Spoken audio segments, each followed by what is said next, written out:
Il n'y a pas une nouvelle naissance si tu n'as pas vaincu la chair.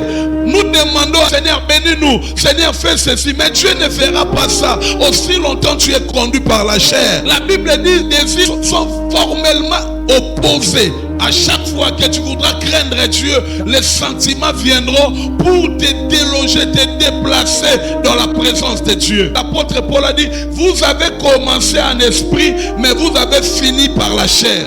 On ne commence pas l'œuvre de Dieu par l'esprit et finit par la chair. Il y a des 100% chrétiens et 100% païens. Il est chrétien, mais il a un pacha, il est warrior. Et d'un côté il est gaulois, et d'un côté il est quelque part.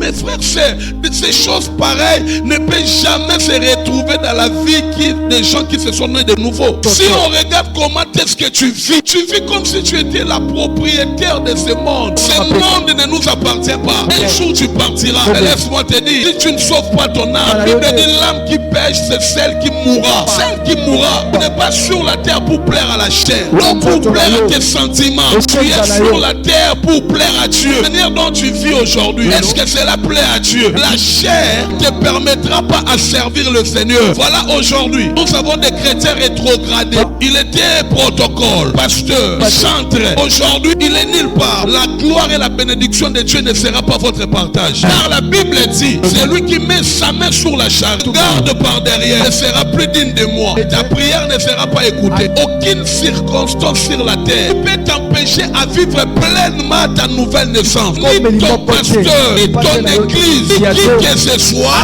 à vivre ta nouvelle naissance. Tu n'as pas été chrétien par les hommes, pour les hommes. Tu as été né de nouveau par la volonté de la croix de Jésus. C'est son amour qui t'a sauvé. La croix de Jésus t'a libéré dans les bois. Va au cimetière que j'étais tellement prétentieux, j'étais orgueilleux, avant empoisonné. L'autre te dira, t'es tellement belle, t'es tellement beau. Je m'étais lancé dans l'impudicité, attrapé la maladie VIH. Je suis mort avec le sida. L'autre te dira que j'étais là, t'es tout le temps occupé dans mes affaires. J'avais abandonné la vie de prière. Les sorciers de ma famille, voilà aujourd'hui là où je te retrouve. Ceux qui font de l'orgueil, de l'air c'est pour un moment. Leur orgueil finira. Ils me trouveront un jour de l'hôpital, là où ils diront que Dieu est Dieu.